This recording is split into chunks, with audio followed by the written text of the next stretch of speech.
आगरा से जब श्रीनगर के बीच ट्रेन चलेगी तो ठंड के मौसम में कैसे यात्रियों को सुविधा देने की कोशिश की गई है, इसके लिए अब एक स्पेशल वंदे भारत ट्रेन तैयार की गई है। स्पेशल वंदे भारत ट्रेन इसलिए मैं कह रहा हूं क्योंकि ये ऐसी ट्रेन होगी जिसमें अगर आप बहुत ज़्यादा ठंड में हैं और आपको ठंडा पानी मिले तो आप ज़रा सोचिए क्या हालत होगी। ऐसे में ट्रेन के अंदर ऐसी सुविधाएं दी गई हैं जिससे ठंड से आपका सीधे तौर पर बचाव हो सके। अंदर कूलिंग जो है वो तो आपको गर्म एहसास कराएगी ही, साथ में आपको पानी भी गर्म मिलेगा। कितने डिग्री सेल्सियस तक ये ट्रेन आपको सुविधा देगी और क्या क्या अच्छी फैसिलिटी होगी, इस पर हिमांशु जी बात करेंगे, CPRO नॉर्दर्न रेलवे। सर, क्या क्या सुविधाएं इसमें दी गई हैं? देखिए, ये वंदे भारत का एक है जो कि स्पेशली डिज़ाइन किया गया है माउंटेनियस टेरेन और सब जीरो से कम 0 डिग्री सेल्सियस से कम तापमान पर यात्रा लोगों को सुविधापूर्वक मुहैया कराने के लिए। बहुत सारे एडिशनल फीचर्स हैं। कम टेम्परेचर पे 0 से नीचे जब टेम्परेचर जाता है, सबसे बड़ी समस्या ये होती है कि पानी जम जाता है, तो वॉशरूम में पानी आना बंद हो जाता है और बहुत सारी और दिक्कतें यात्रा करने में आती हैं। मैं आपको दिखाना चाहूँगा, ये टॉयलेट की तरफ चलते हैं। अंदर टॉयलेट से शुरुआत टॉयलेट आप देखिए, ये इम्प्रोवाइज्ड है, इसका डिज़ाइन इम्प्रूव्ड है और यहाँ पर ये जो वेंट्स हैं इनसे गर्म हवा आएगी। अच्छा, इसमें से गर्म हवा आएगी? गर्म हवा आएगी। अच्छा। जिससे टॉयलेट के दौरान, क्योंकि बाकी कोच का पोर्शन तो ऑलरेडी हमारा जो है कंट्रोल टेम्परेचर पे होगा, लेकिन यहाँ पे लोगों को प्रॉब्लम ना हो, समस्या ना हो, इसके लिए यहाँ पर ये कंट्रोल्ड किया गया है। इसके अलावा पानी भी गर्म मिलेगा। मैं आपको बताता हूँ, मैं उस पर भी आता हूँ। देखिए, चूंकि सब 0 टेम्परेचर पर टैंक्स में पानी जम जाता है, तो उसके लिए यहाँ पे व्यवस्था ये की गई है कि हमने इंसुलेशन प्रोवाइड किया है, सिलिकॉन इंसुलेशन। अच्छा। एक डिफरेंट टाइप का इंसुलेशन है, सिलिकॉन इंसुलेशन प्रोवाइड किया है। इसके अलावा हीटिंग उसमें फिलामेंट्स भी हैं, ताकि पानी बाहर के टेम्परेचर से इफेक्ट ना हो। यदि होता भी है तो उसमें हीटिंग एलिमेंट रहेगा, हीटिंग उसको में करते रहेंगे ताकि नॉर्मल टेम्परेचर का पानी लोगों को मुहैया हो सके।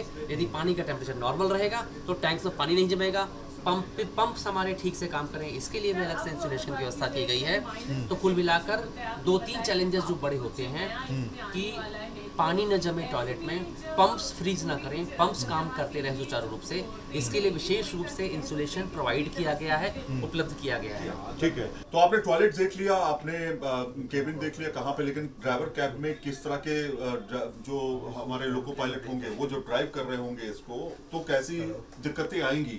हिमांशु, देखा जाता है कि दिक्कतें ड्राइवर्स को भी काफी ज्यादा आती है, काफी ज्यादा जैसे बर्फ जम जाती है शीशे के ऊपर, तो क्या कंडीशन रहेगी? देखिए, ड्राइवर का जो केबिन है वो सुरक्षित हो, सेफ हो और सुविधा से युक्त हो।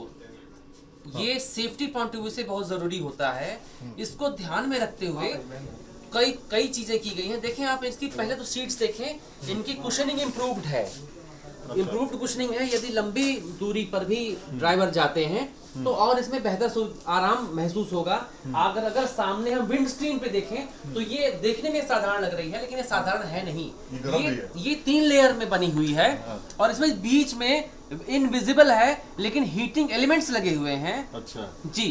तो ये गर्म ये आपको गर्म फील हो रही होगी। तो ये अलग तरीके से बनाई हुई ये विंड स्क्रीन है। ये वाइपर्स देखने में साधारण लग रहे हैं, लेकिन ये साधारण नहीं है। इनमें जो पानी आएगा वो हीटेड पानी आएगा, वाटर जो है वो हीटेड होगा, ताकि कई बार ये बर्फ यहाँ पे आके चिपक जाती, स्टिक कर जाती है। तो हीटेड जब वाटर आएगा तो बर्फ स्टिक नहीं करेगी और आराम से ये वाइपिंग का एक्शन हो जाएगा। अच्छा, इसमें हम मान के चले कब से हम कह सकते हैं कि इसकी शुरुआत होने वाली है? देखिए, मैं आपको बताना चाहूंगा, CRS इंस्पेक्शन चल रहा है। 272 किलोमीटर का जो हमारा USBRL की लाइन है, उधमपुर श्रीनगर बारामूला रेल लिंक, इसका 255 किलोमीटर का पोर्शन कमीशन हो गया है। बाकी 17 किलोमीटर जो बचा हुआ है कटरा से रियासी का भाग, उसका अभी CRS साहब का इंस्पेक्शन चल रहा है, कमर्शियल रेलवे सेफ्टी का। ये इंस्पेक्शन 1-2 दिन में समाप्त हो जाएगा। उसके बाद CRS साहब के ऑब्जर्वेशन पे डिपेंड करेगा। CRS साहब जो भी अपना ऑब्जर्वेशन देते हैं, यदि वो कुछ सुधार करने को कहते हैं, कुछ पैरामीटर्स इंप्रूव करने को कहते हैं, तो इंप्रूव करने के बाद उनको हम कंप्लायंस देंगे और तब CRS महोदय से authorization to run the train मिलेगा, अर्थात ट्रेन चलाने की अनुमति। उसके बाद हम स्थिति में होंगे। मतलब हम ये कह सकते हैं कि कुछ जल्द ही आपको कटरा से श्रीनगर की आप यात्रा कर पाएंगे। हाँ, निश्चित रूप से आने वाले निकट भविष्य में ये सपना साकार होने जा रहा है। हाँ। कि जम्मू से बैठ के सीधे सीधे श्रीनगर ट्रेन सर्विस से, या जैसे कहें कश्मीर से कन्याकुमारी तक एक ट्रेन से सर्विस एक सवाल का पहुंचेंगे। जवाब और दे दीजिए। जी सर। 3 घंटे का समय लगेगा वैसे माना ही जा रहा है, लेकिन पहले रोड से मूवमेंट करने में कितना समय लगता था, कितना समय बचेगा? देखिए, ट्रेन रोड से मूवमेंट करने में मैं खुद गया था एक बार परिवार के साथ में, तो मुझे 7 से 8 घंटे लगे थे।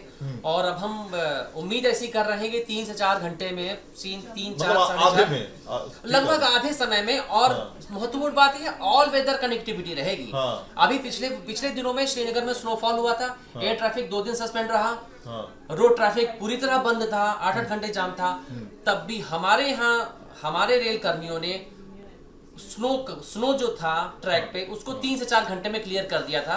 और 3-4 घंटे बाद रेल सर्विस बहाल हो गई थी। तो तो एक ऑल वेदर कनेक्टिविटी इसके माध्यम से तेज, सस्ती और ऑल वेदर कनेक्टिविटी मिलने जा रही है। तो फुल प्रूफ कनेक्टिविटी का सिस्टम देने की कोशिश की गई। फुल प्रूफ का मतलब मैं इसलिए कह रहा हूं ताकि आपको ये समझ में आए कि ऑल वेदर यानी कि किसी भी ट्रिकी कंडीशन में भी आपका सफर अब रुकने वाला नहीं है।